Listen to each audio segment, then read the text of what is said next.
there is so much out there to get mad about. Social injustices, class warfare, continued colonization, the active destruction of our planet by those focused on profits and not people. We can find it overwhelming at times. The good news is there are equally as many, if not more, stories of people coming together and rising up against the forces at play. So the creators of Blueprints of Disruption have added a new weekly segment, Rabble, Rants, where we will unpack the stories that have us most riled up, share calls to action, and most importantly, celebrate resistance. All right, we got a lot to talk about on today's episode. Later on, we're going to be talking about the prisoner swap in Israel-Palestine and everything surrounding that. But before we get to that, we're going to talk about something a little bit closer to home. And for me in particular, this was right in my backyard, essentially. Many of you probably already have heard what has been happening, but as the cold weather starts to really come in and we're trying to get the first few snowfalls of the season, the city of Toronto decided that it was the perfect time to violently displace and evict another encampment. This time it was the encampment outside of the St. Stephen in the Fields Church in Kensington Market, on the north end of Kensington Market. And everything surrounding this has been deeply, deeply disturbing. Very, just right off the bat, I'll say that I didn't believe that when Olivia Chow first won the election a few months ago, I thought that the days of these kind of evictions were behind us, but all that I saw was somebody being a hell of a lot more sneaky about it and a lot more concerned about PR. But in terms of the end result, nothing at all was different. And we're going to unpack that. There's a lot to unpack here. And you're kind of easy on Olivia Chow there. I feel like this is part of her housing policy. But I think a harder target needs to be placed on the city councillor from this ward, Diane Saxe. She's been abhorrent towards poor folks just in her rhetoric and policies. Yeah, like she's a known worst offender. And the evictions that have happened under Chow have mostly, for my understanding, happened in this ward. Yes. So it seems as though this councillor is actively pushing for evictions. And this area in particular, there's two kind of reasons the city was looking to remove these folks outwardly. Two front-facing reasons. One was to build a pollinator garden, something you can't do in this weather. And the other was framing it as a fire hazard. Right, so that's what the city will tell you. The reason is that they removed, about 22 people that had been living in tents next to a church who welcomed them fully and had been living there for about a year and a half, right? More. I spoke to a resident who said he'd been there for 2 years. And yeah, Diane Saxe is the definition of a green capitalist. She is everything that's wrong with the Green Party. She was the deputy leader of the Ontario Green Party before being elected by less than 100 points, less than 100 votes over Norm B. Pasquale, who's currently leading the fight against Ontario Place. Shout out to Norm for that, because I support the heck out of what he's doing right now. But yeah, no, they've been after this encampment for a while. Earlier in the summer, there was an attempt, and it did displace a lot of them, to cut down a tree branch. And then what ended up happening was a lot of those residents got displaced to Bellevue Park, which is more central in Kensington, and Sonia's Parkette, which is a bit more hidden in Kensington. And then the city went and evicted the residents of Sonia Parkette, they were threatening to evict the Bellevue Park. I don't think they actually went through with it. That one would have been really difficult for them to do just because of the community there. But so this story, firstly, and there was you mentioned the pollinator garden. Before the pollinator garden, there was something even more despicable where Diane Saxe proposed building a memorial for dead homeless. Was that this park, or is that at Bellevue? No. That was at the church, at St. Stephen in the Fields Church. She proposed this building. This woman has some hard on for this area, this particular parkette. They are willing to throw anything and everything. That's unreal, to remove 22 people who this is all they have in a system where we know there are not enough shelter beds. Like, that is a vendetta. This woman is on some mission. That's unreal. No, I mean, rightfully the condemnations. What a villain! Have I'm been not. Sorry. Yeah, like it's the idea of displacing people to build a memorial to dead homeless people. It's and like hunting them down. And hunting them, right? Yeah. Like, as they find another space to create for themselves, to save for themselves. Nope. And we're going to trash your stuff while we're at it. And it needs to be understood, just like right off the bat. Because they say, oh, we have some shelter space for them. Okay. We know shelters in the summer have been turning away over 300 people a day. Right? So what happens? If you get rid of people in the shelters to make room to clear the encampment, well, then that's an equal amount of people that you have now kicked back onto the street and they're going to have to set up an encampment somewhere else, right? So what this is, what somebody, I spoke to another community leader from another local church, and the way she described this was as a cruel game of whack-a-mole. And yeah, that was incredibly fucking accurate, because that's exactly what the city does. It chases people from park to park to park, regardless of whether or not people actually want them there, right? And what's particularly what gets me about St. Stephen in the Fields is that the people do want them there. They want to support them, right? Maggie Helwig, who is the reverend of the church, has been supporting them publicly for a year and a half. Feeding them. She describes herself not just as she describes herself as a friend to them, right? They have a community here. Damn straight. You live anywhere for 2 years, surrounded by folks. You have a community. Even anybody who's gone camping for the weekend can understand the camaraderie, or anything where you're trapped in a situation with people for X amount of time. It becomes community. But this actually is we're talking about. This is where they live, and this is right. Like in Kensington Market, right beside Chinatown. I'll tell you this, Friends of Kensington Market has been publicly supporting them. The Kensington Community Land Trust has been publicly supporting them. I know the people of Kensington have been publicly supporting them. They're not asking for them to be kicked out. They're not. Who is? And this is important. There's a fucking Montessori school down the street. Let me just pull up the name because I forget. Westside Montessori School. Now, before there was an organization that was created called Friends of Bellevue Parkette. Now, just to be clear, there is no such thing as Bellevue Parkette. There's Bellevue Park. Bellevue Parkette is a name that they created to describe the front yard of the church, which is technically not the church's land. It's city land somehow. I still don't understand how that worked out. But same at St. James Park, at St. James Cathedral there, whatever. It's where the encampment was, right? Now, they're calling it Bellevue Parkette. Now, this group, Friends of Bellevue Parkette, was created by Elizabeth Gervin, who is the director of Westside Montessori School in Kensington Market, which, if I'm not mistaken, was there was a home for women, I think, or something. There was some sort of public home that was there before that was then shut down, and then they built this private school, which I can tell you most people cannot.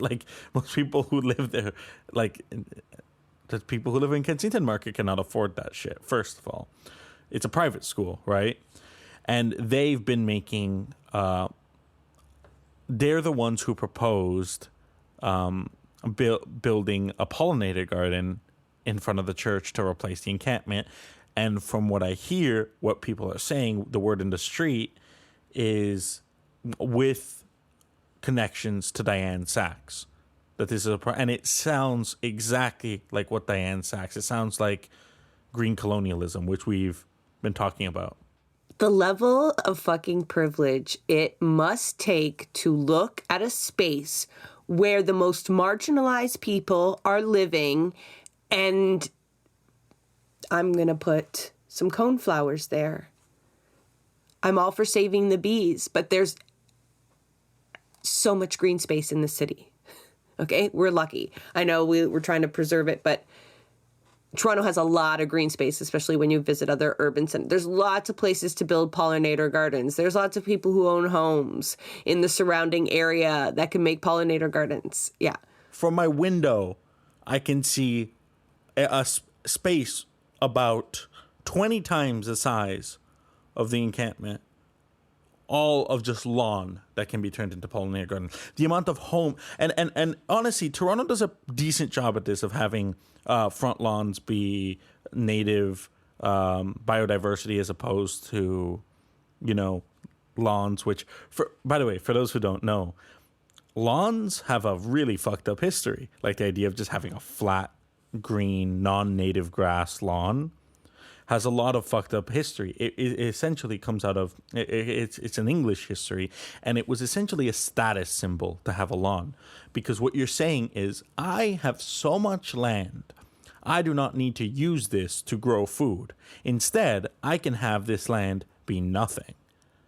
That's how rich I am, right? I just when trying to unpack there, like how a human being can look at that space and then be like, well, what are we going to do with them? Like in their thought process as they create this petition or this organization, all these moms get together or whatever it is. I'm a mom, I'm allowed to say that. And, does nobody in the group or nobody amongst them look at one another and be like, what about those human beings? Like they're in the way of our possible garden, like our a community initiative that's going to displace 22 people in our community for flowers. What happens to that human that they can get there? It's completely, and this is completely disconnected from the local community there, right? And this goes to show, like, a small group of NIMBYs, I'll call them, I guess, right? Because that's kind of what a small group, their voice seems to be holding a lot more weight with people like Diane Saxe and the people in power than the massive public support from the rest of Kensington Market, who gets this struggle. Kensington Market being a neighborhood that has constantly fought against this, right? Constantly fights for its people, fights against gentrification, right? The Kensington Market Community Land Trust, Friends of Kensington, right? Like, this is a radical fucking neighborhood, I spent a lot of time there. I spent a lot of time in Bellevue Park, Other places that, you hear, people complaining about. Not here. Not here. Not here, they're a welcome part of the community. Right? So it goes to show, like, it's who has the levers of power, right? And this is a fucking private school. And it's not, and the pollinator garden, this was broken, this story was broken, I think, in October, late October, so like about a month ago. And St. Stephen in the Fields filed an injunction to prevent that from happening, which got rejected a few days ago. And immediately afterwards, the city then moved to clear the encampment. And the reasoning that they gave for that, because... So I found out through Kathy Crow, because another journalist in my program was talking to her about the armories, and the story behind that, which is a whole other thing. No, but it wasn't really like being publicized. And then we sent them, we emailed the city asking for more information, right? They came back with pages all about like fire hazards and fire risks, right? And this is a very common narrative, right? That the encampments must be cleared for fire risks. there's some validity to the fire risk being an issue. Just last night. Just the day of. So not last night, Friday night, Bellevue Park encampment burnt to the ground. Now, I'm not going to put on my tinfoil hat here and speculate. Just to be clear, an encampment at Bellevue Park. So not like the park itself, but a community like the one we're describing in a different park, but in the same. Yeah, and like I said, I'm not going to put on my tinfoil hat and speculate over the coincidence of it being the same night.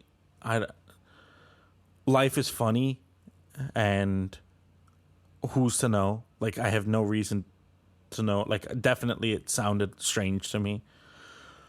But there is especially as the winter gets colder, you know, people are freezing to death, right? There needs to be heat.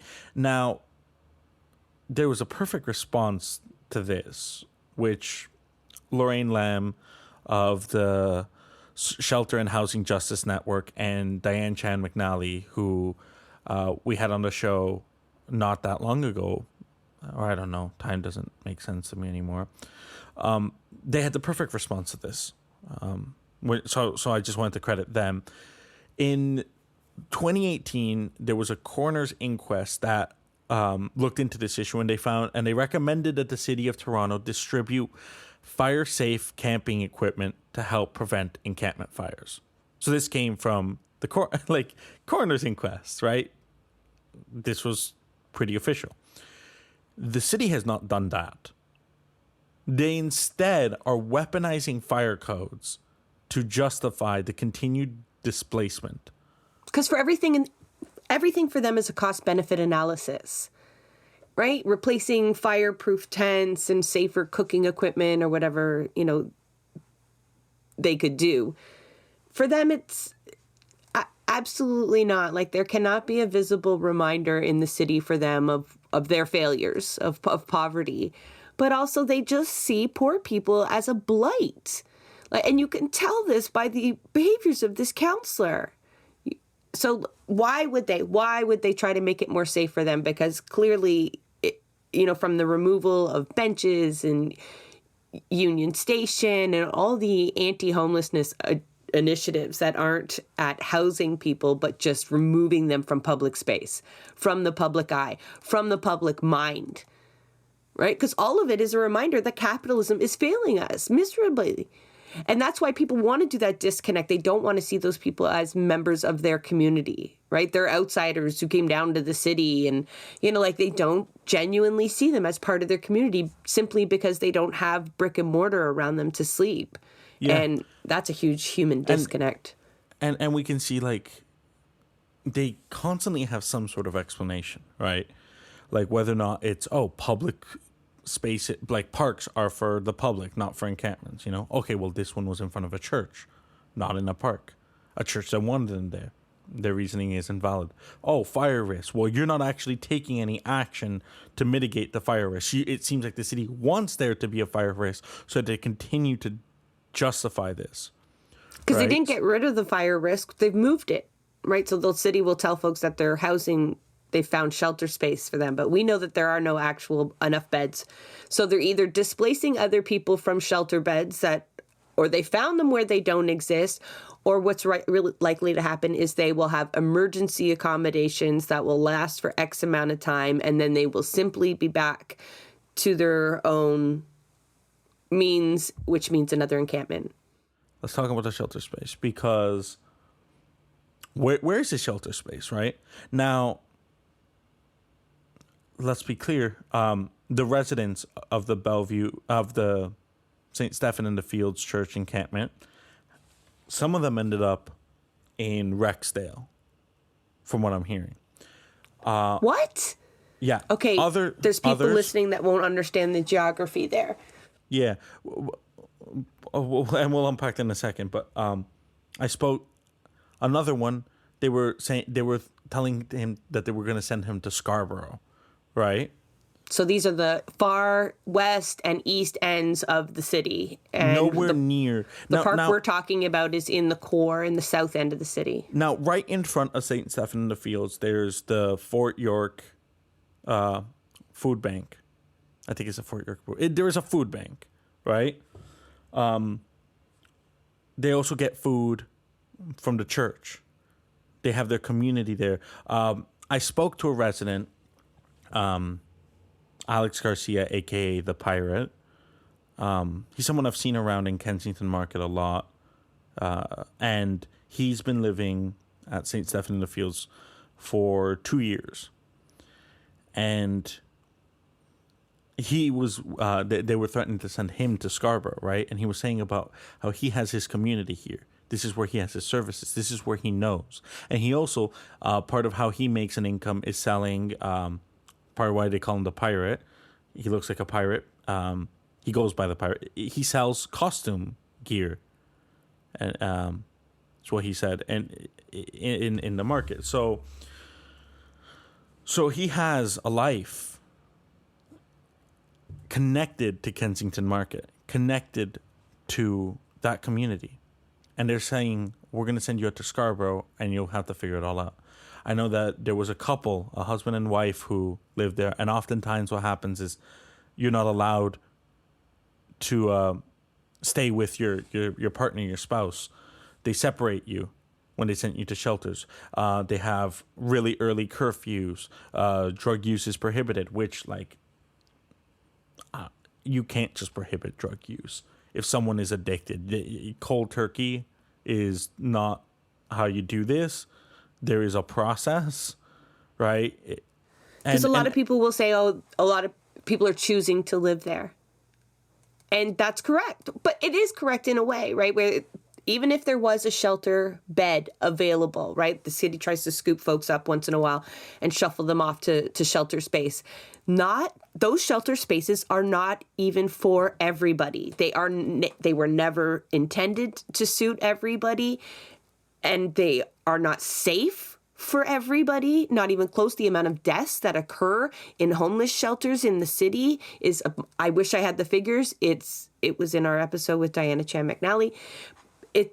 These are not safe places for the most part, even when we have the space. I'm going to let someone better. I'm gonna give the mic over and I'm gonna read out the words of Maggie Helwig, the Reverend of St. Stephen in the Fields Church, because she puts this quite well. So I'm just gonna go over this. The city makes things sound very simple, and there are so many complexities around encampments and shelter which most people don't understand. To say that everyone in the encampment was offered shelter hotel space is not simple. First, the only shelter hotel left downtown is for women only. Men and couples can only be accommodated a great distance from their established supports, relationships, and sometimes employment. People don't always have TTC fare, and commutes can be long. Second, shelter hotels have nightly bed checks at a time which is very early for adult human beings, especially if they need to commute a long distance to and from the hotel for supports, jobs, and friendships. Hotels vary in their policy, but most are very quick to evict for minor issues, especially missing bed check. At least one of the people at our encampment described as bed declining check. service. That sounds like fucking prison. I'm sorry to interrupt, but one can't help but hear that and cringe. Yeah. At least one of the people in our encampment described as quote-unquote declining service has already accepted 2 referrals to hotels and both times was rapidly evicted for missing bed checks. At this point, they're understandably not willing to take another referral. And then there's a person who was trying to get a hotel room or any kind of emergency shelter for months but was refused because the city database listed him as quote-unquote housed and workers believed he just quote-unquote didn't want to go back. In fact, he was evicted from city-funded housing run by a well-known housing provider last summer. He wasn't even told by workers that they thought he was housed. They just didn't offer him anything. I have no official position. I'm just a friend, but I believe what he tells me. Eventually, I was able to sort out what was going on and run around between different agencies to get papers for him so he could, quote unquote, prove that he was homeless. I'm glad he got a shelter hotel room yesterday, but how many people are caught up in situations like this without friends who happen to be good at navigating bureaucracies? So many individual people, so many individual stories, so much complexity, which news stories hardly ever manage to cover. Those are the words of Maggie Helwig, who has been supporting the encampment for a year and a half, who knows incredibly intimately the inner workings of this system, how it happens, and has seen its failures over and over again. Now, I want to be clear about something. We're not saying encampments are the ideal fucking solution here. Like, we need housing. Everyone needs housing. And in the winter, encampments are particularly brutal. Like, I remember early summer, in May, I went camping once. And it was a time when temperatures still drop quite a bit at night. And it was brutal. I could barely sleep. And I had a sleeping bag, and it was not winter. Trying to survive in the winter, spending all of your times outdoors, is incredibly fucking difficult. It's a level of cold that we cannot imagine. And, like, you know, when it comes to, you know, like, I mean, drug use is still incredibly stigmatized and everything. Yeah, like, I think it's the most fucking normal thing in the world to turn to drugs in those situations, because how the fuck are you supposed to survive that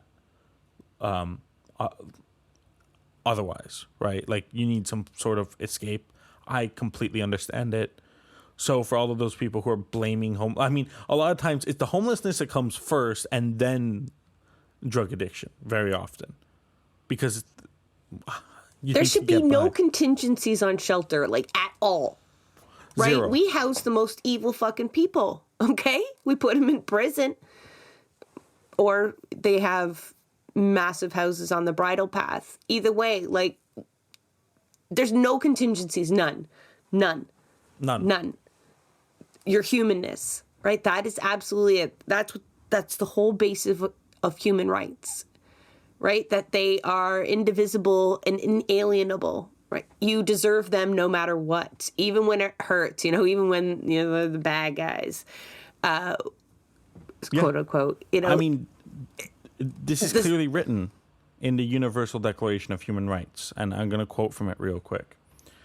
Everyone has the right to a standard of living adequate for the health and well-being of himself and his family, including food, clothing, housing, and medical care and necessary social services, and that right to security in the event of unemployment, sickness, disability, widowhood, old age, or lack of livelihood in circumstances beyond their control.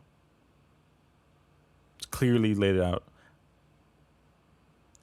And we are failing so much. Our so-called housing first strategy, which is just, you know, stolen term from Finland's housing first strategy, is not really like our housing first strategy is shelters, not actual housing. Meanwhile, in Finland, while the entirety of the European Union has seen an increase in homelessness, Finland hasn't.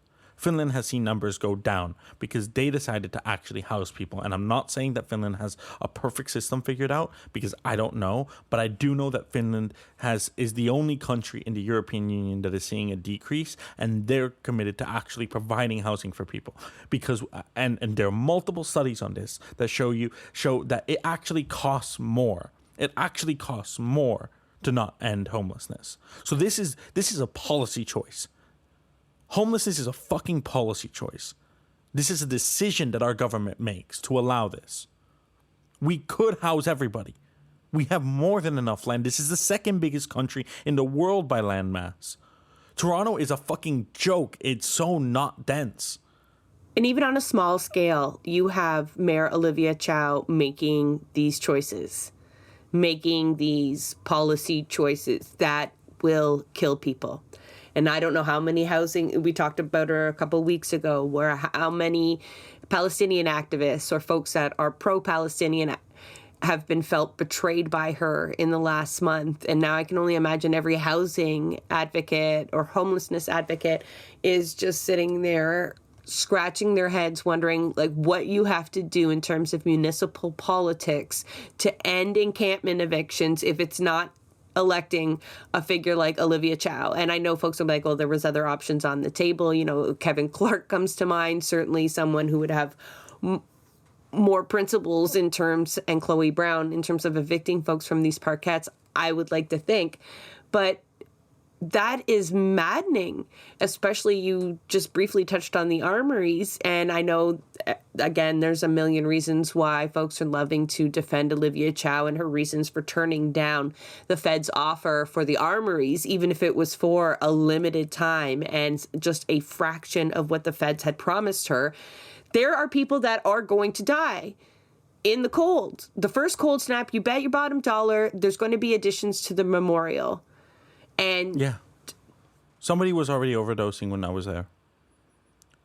The morning that they were clearing the encampment. Yeah. Right. Which, yeah. Once again, I don't believe that was a coincidence. Can you imagine if you were Mayor Santiago?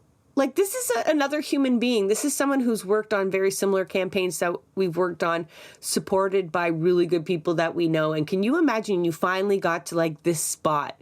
Like, you're not sitting behind a mic raging about what coulda, shoulda. You're there. You're in the seat. You have super mayor powers. And still, the claw comes out in the dead of night to destroy what little homeless, unhoused folks have. And let's talk about the claw for a second, right? Because, so like I said, Humber, we got that email late on the night of Thursday. It was reported then at that time. The city has informed us that they would be carrying out the eviction at 8 in the morning. I heard from CTV, I think it was, or CP24, someone reported 7 to 9. So on Friday, which is the day that the Humber paper comes out, and I need to be there to make sure the paper comes out, I instead chose to head down at 6:30 in the morning. I was down at St. Stephen in the Fields. Not shortly after, pretty much the entirety of Canadian media showed up. CBC, Global News, Toronto Star, CP24, City TV, everyone. There was 4 big cameras, 4 or 5. There was tons of journalists, and of course the Hoser was also there. The Hoser, by the way, I need to point people, and we're going to put this in the show notes. The Grind, which is connected to Hoser, their latest edition just came out. Megan Kinch wrote a fantastic article about Kensington's encampments, and we're going to link that. This came out right before, and it has tons of information on the history at St. Stephen's, at Bellevue Park, Sonia's Parkette, and it's a must-read for learning more about this. Anyways, so journalists are plenty of journalists. You had your anarchists were there. You had a lot of, local community members were there. I saw a call go out late that night from Friends of Kensington to show up. So there was a lot of people. Arguably, almost like it got. It was decided. Maggie Helwig said that there would be no land defense. That they would, and that's what we do. We follow the lead of the residents. They say whether or not they want us to defend the land or not. It's worked in the past. It's failed in the past. I think of Lamport Stadium as a particularly visible failure. But before that, it worked at Lamport Stadium. And there's there's a square just south of King Street in Toronto that was defended for a very long time successfully. I'm not going to let you call it a failure because I want to just check you there, because very recently we've learned of how people are politicized on the line. So even when lines break and bodies are smashed, quite often you can still look at that as some sort of gain. Yes, but that one was difficult. Because that changed you. Yeah, but I'm not gonna lie though, that one hurt. That one, and I've talked to a lot of people who were there since, and that one still, it was a radicalizing moment, but it fucking hurt. That one. The good news is, 25. There were 25 trespass tickets that were given, and 6 of the protesters were facing heavier charges. Those 25 tickets were withdrawn, and the 6 protesters who were facing charges got absolute discharges. This was earlier this year. So, I mean, in that sense, that was very good news there. But yeah, no. So, like I said, Maggie told everyone that there would be no land defense, right? And at that point, it was a little crowded, it got a bit intense, but people needed to be there to witness. At that point in time, then, very late on, like 9, city arrives, and they start, quote unquote, negotiating, which I would use the word coercing, if you're asking me. We are. To get people to accept shelter spaces, get them to clear out peacefully, right? Now, sometime around 10 a.m., I had to go. I had no choice. The paper, I needed to get back, and I needed to write my op-ed, which was okay. I mean, I got the points across, but I feel like I wasn't as coherent as usual because I was having to write really quickly. And we got a news story about it too. I had a couple other Humber journalists. But anyways, my point being is that I had to leave, as journalists often do.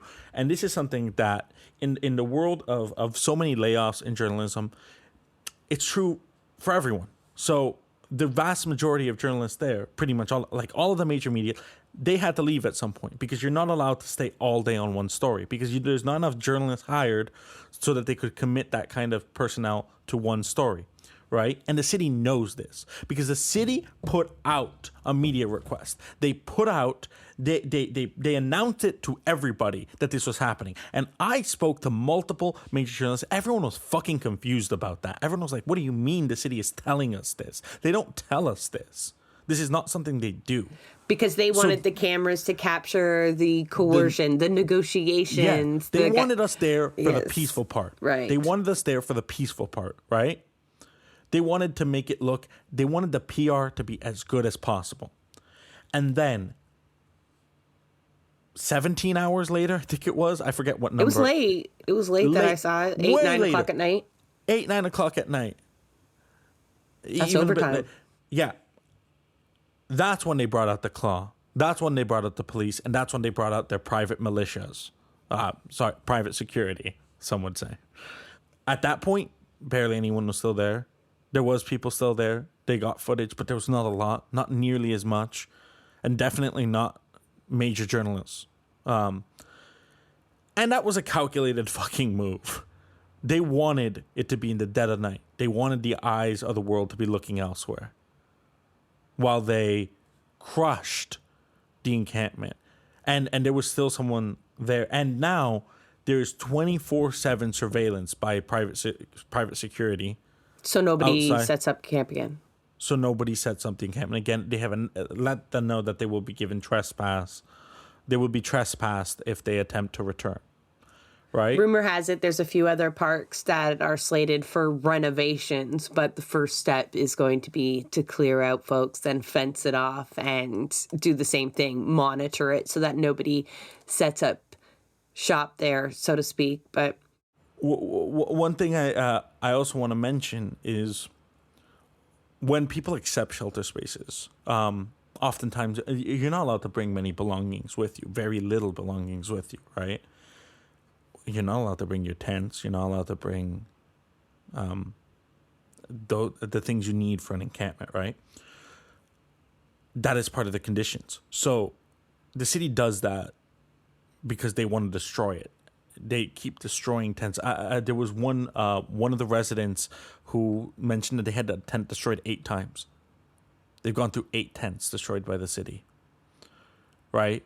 They're doing that on purpose to prevent more encampments.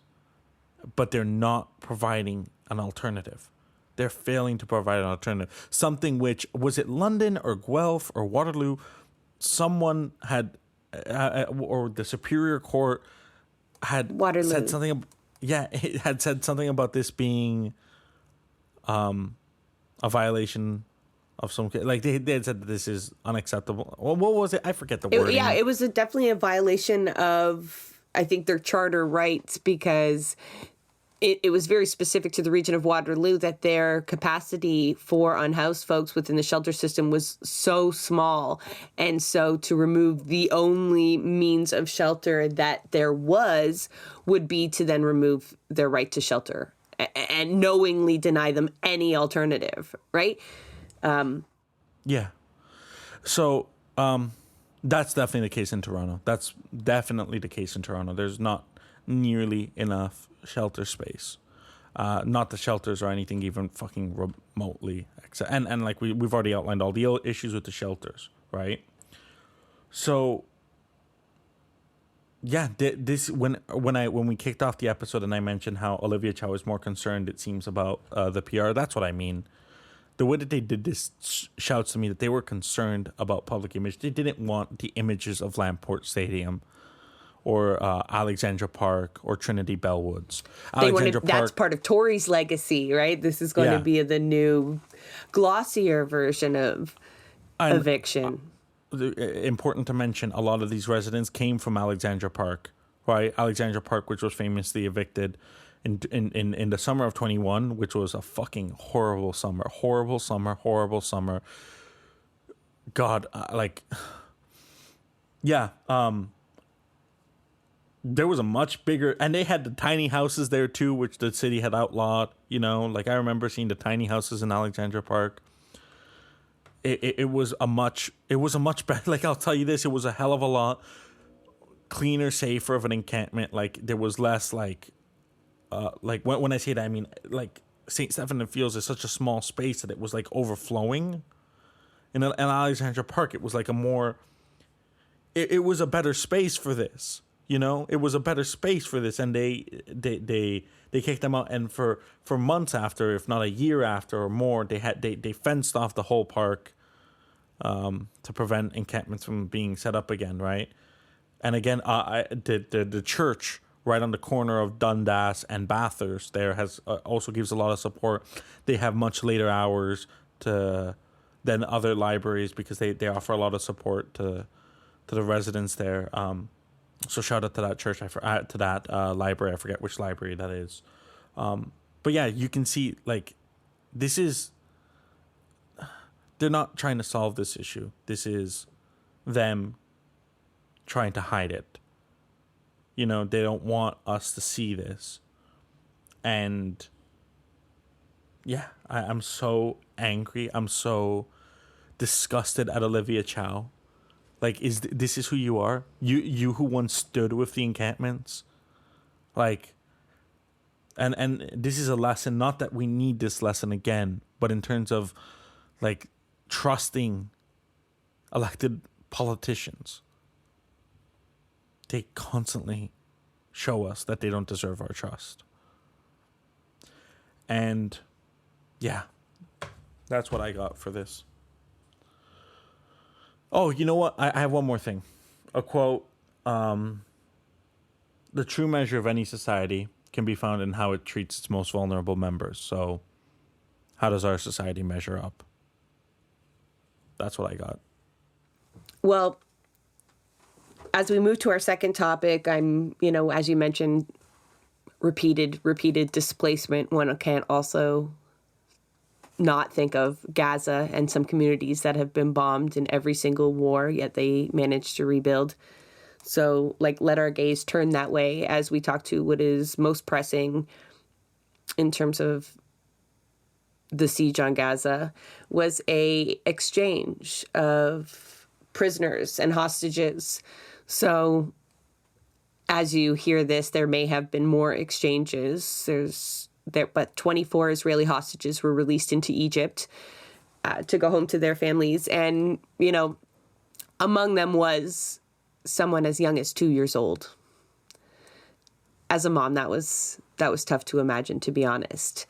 They reported to be in excellent condition by a pediatrician who has looked at them. They have been reunited with their families, and the entire deal looks to return 50 women and children hostages taken by Hamas. and 39 Palestinian prisoners were released into the West Bank. And hopefully some of you have seen the celebrations that happened with those homecomings, brought home as heroes, a lot of them. Of course, obviously, the Israeli forces fired tear gas into some of the celebrations. They wanted this to not be the images shown across the planet. And I think watching that obviously brings up a lot of my first feeling was to those assholes whose only response to everything we see and everything we say is, yeah, we'll free the hostages. What about the hostages? And yeah, like, this isn't to minimize the fact that there were toddlers as hostages and people, innocent civilians, some of them, taken into Gaza and should be home with their families, no doubt. But it was just so dismissive. And I want to know. I wanted to know from those people when they see these images what the fuck they think, seeing women and children released by Israel. They have not been held since October 7th. Some of them have been in jail for years. Young people, 22, 23-year-old women that have been in jail for 8, 9 years. The entire deal, if it goes through, will see aid go into Gaza, which was kind of a sticking point for a little bit there, and 150 Palestinian women and children, which are among the thousands that are being held in Israeli jails right now. And so for me, that I wanted to unpack that a little bit, especially because I was on a Twitter space, I think it was yesterday, and there was somebody on the space. They wanted to have as few personal details released as possible. And they were talking about their experience in the Israeli prisons being released. And I think some of us can kind of imagine the conditions that they would have been describing, but it was the psychological impact that he really focused on. And that was very difficult to hear, considering how young a lot of these folks are. And that we know Israel it is a regular pattern for them to detain between 500 and 1,000 children every single year. You know, they take that position of taking hostages, civilians as hostages, and then they will sometimes look at this situation and look to the crimes that they've been accused of. And again, it's like we're back at October 7th again, where folks are looking at every individual case completely absent from the larger context. And there was a tweet from CBC PitchBot that really kind of brought it home for me. And it wasn't as successful as I thought it should have been, because it really, like, I laughed out loud, even though it's not anything really funny.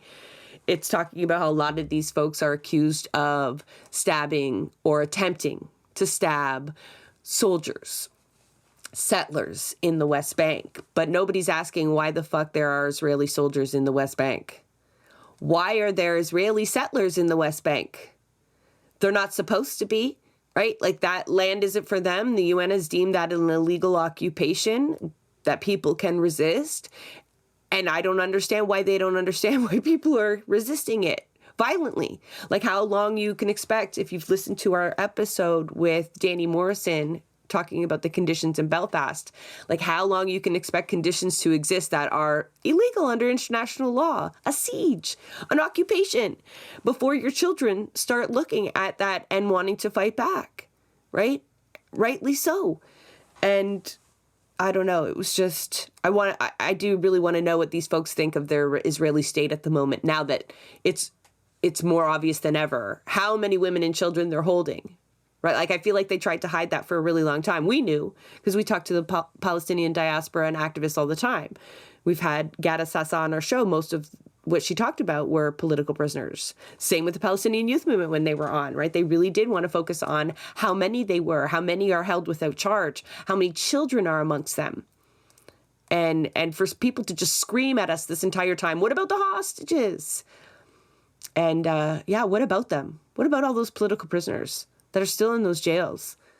Like, it really this is such an indictment to, like, the communications that have been had, and the way that there's a lot you can deduce from what they're hiding. The fact that they're preventing the prisoners who were released by Hamas from talking to the media, I think it says a lot. Because remember, the first ones that we spoke to they shook hands with their captors and thanked them. Yeah. This is not how they speak of their Israeli jailers. No, and one thing, because a lot of people, there's a lot of Islamophobia going around, and one thing that I've heard from a lot of people a lot of Israelis who have been interacting, who have either who were released or who interacted with Hamas on October 7th, was things along the lines of, do not worry, I will not hurt you, my Muslim faith does not allow it. Which I think is a very different image. And this is not, these are the words of Israelis. That information is coming directly from them. That is not the image that is being, that you hear when people talk, about so-called Islamic extremism here, right? And I'm not going to deny that there is not extremism. I'm of the belief that every religion can be used for extremism, no matter how pure and spiritual you think your religion is. I think it can be twisted for those usage, right? But what I am saying here is that the extent of that, it's very clear that is being played up in order to kind of bring about the same kind of memories of ISIS and Al Qaeda, 9/11. These are the images that they want to conjure up in the West, because Islamophobia has been used for the last 20 years, more than 20 years, for these purposes, right?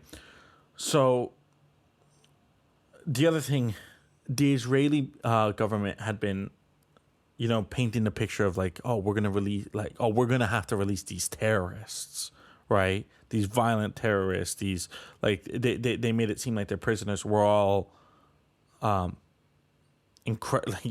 violent and justifiable, right? But we're seeing, with the amount of young children, that's not the case. And, hearing of solitary confinement, again, solitary confinement has been described as cruel and unusual forms of torture, which are outlawed by human rights and United Nations. Not that matters, I guess, but and also the use of tear gas, firing tear gas into the welcome home celebrations.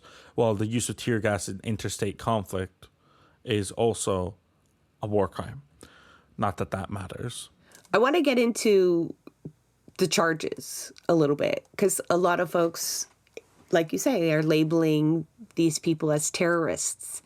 And although, every individual story has its own backstory and folks can see for themselves, in general, there's a Save the Children report that was particularly damning in terms of talking about children, Palestinian children in Israeli jails.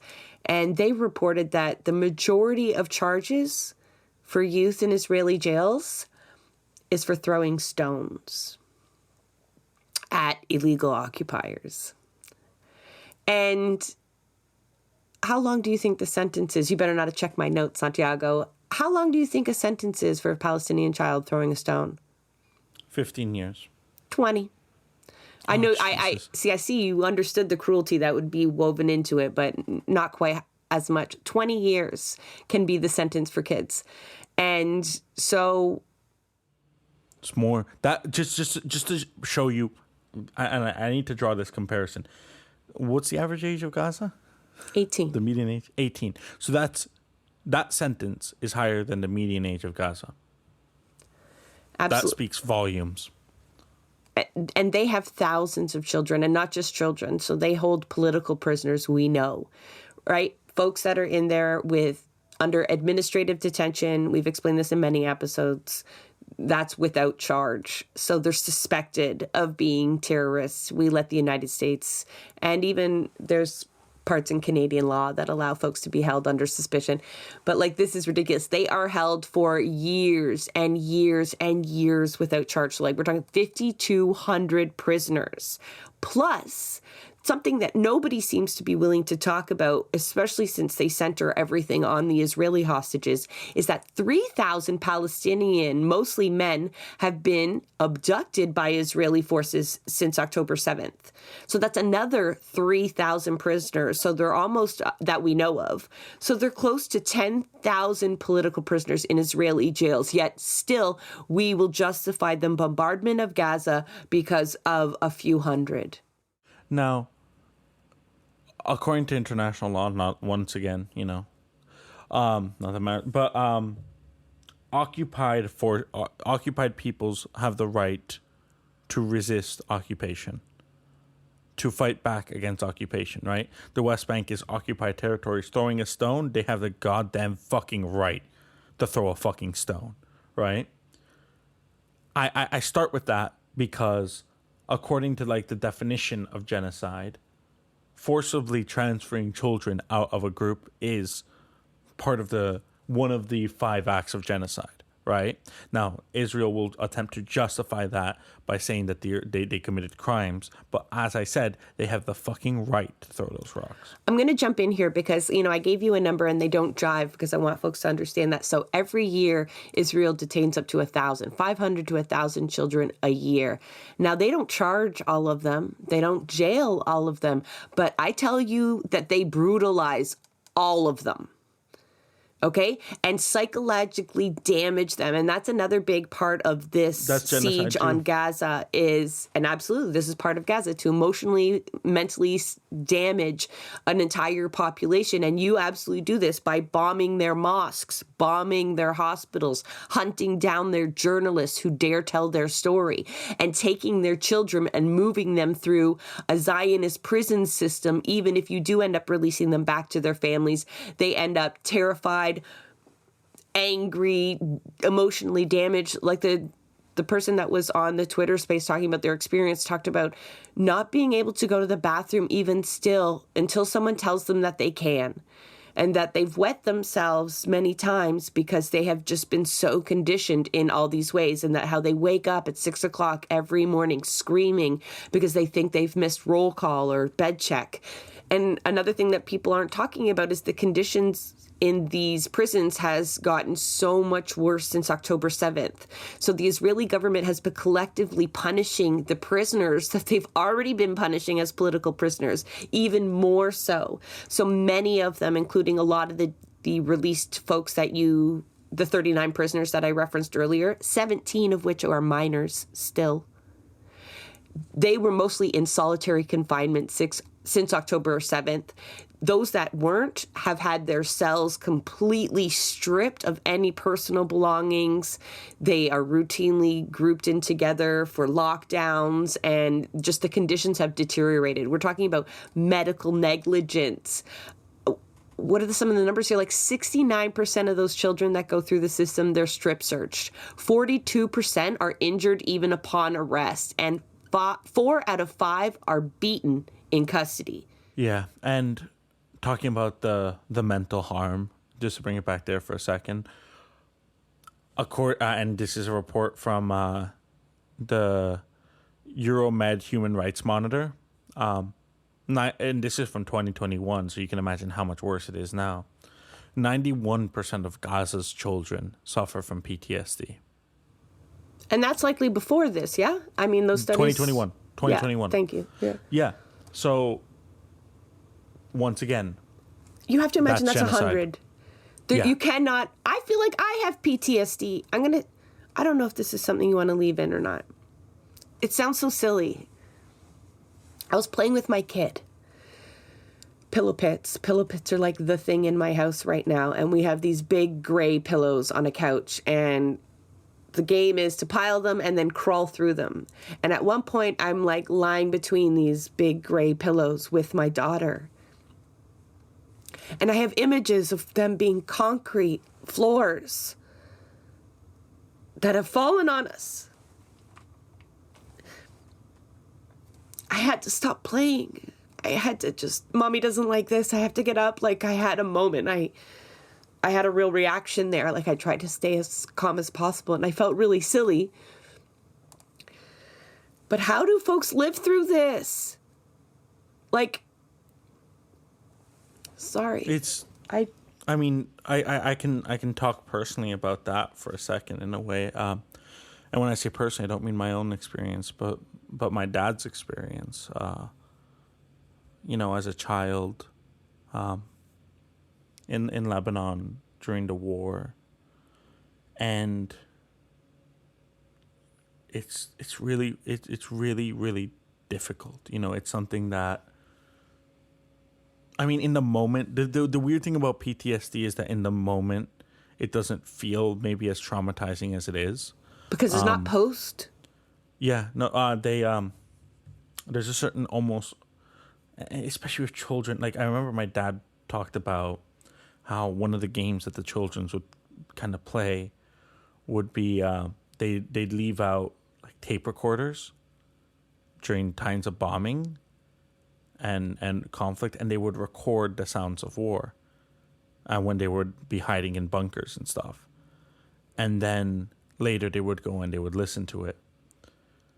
And they didn't kind of process at the time the severity of that.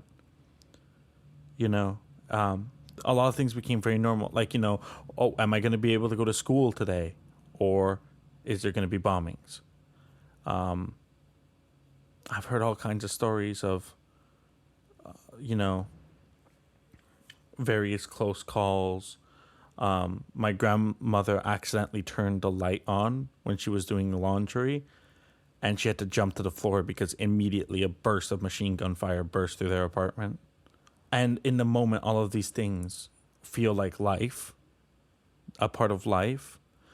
But my dad, ever since, I remember every time there was a birthday of mine or any celebration, he hated the fucking balloons. He couldn't be anywhere near the balloons. In case they popped?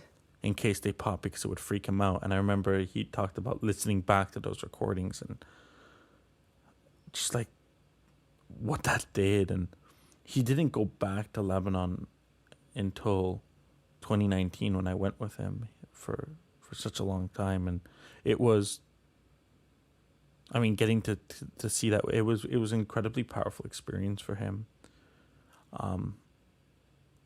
And it's done. I saw what it did. It did things to my grandfather. It did things to my dad. Like it's incredibly difficult, and they don't have it. They didn't have it anywhere near as bad as those in Gaza, because the war wasn't a constant in Babda.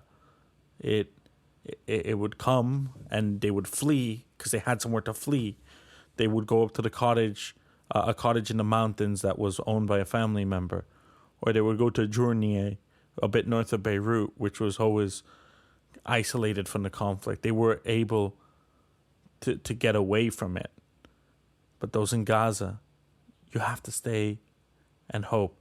I can tell you that anytime things got anywhere near as risky as they are every single moment in Gaza, they would not be there. They would not be waiting for their building to fall up on top of them. Folks in Gaza, yeah, they don't have a choice, right? We've talked about that before, how they've been moved from the north to the south, and there was no cessation of bombing in the south either. So part of the prisoner exchange was a truce, is what they're calling it. And it's just days. A lot of skepticism on this truce happening over the American Thanksgiving weekend, which includes, what do they call it? Black Friday and Cyber Monday. I can understand people's reaction to that. But what we're seeing is folks in Gaza attempting to return north. Now, whether that is to repopulate the north or to go find loved ones trapped under the rubble, or maybe to gather whatever belongings they can from what remains of their neighborhoods, I don't know. But there's plenty of evidence to show that despite the truce, Israel was firing upon folks trying to return to the north, making it clear that that wasn't anywhere to return to, that they have essentially colonized it by the looks of it with the flags that they've planted and the destruction that they've done. And so, my first thought was when the prisoners, or one of my thoughts, I guess, is please don't release them into Gaza, because I just imagine the IDF hunting these folks down afterwards to make sure they don't talk about their experiences, to either terrorize them into doing so, or, as we know now, just simply bombing the home in which they live. Even folks in the West Bank aren't completely immune to state violence at this moment, or ever have been. But yeah, unfortunately, that's my first thought. And so what happens after this truce? These people go home to their families. That is like an individual story to be told, but where is this going? Like, Israel has said to the people of Gaza, the war is not over. Until when? Until when? I don't know. That is a wrap on another episode of Blueprints of Disruption. Thank you for joining us. Also, a very big thank you to the producer of our show, Santiago Halu Quintero. Blueprints of Disruption is an independent production operated cooperatively. You can follow us on Twitter at BP of Disruption. If you'd like to help us continue disrupting the status quo, please share our content, and if you have the means, consider becoming a patron. Not only does our support come from the progressive community, so does our content. So reach out to us and let us know what or who we should be amplifying. So until next time, keep disrupting.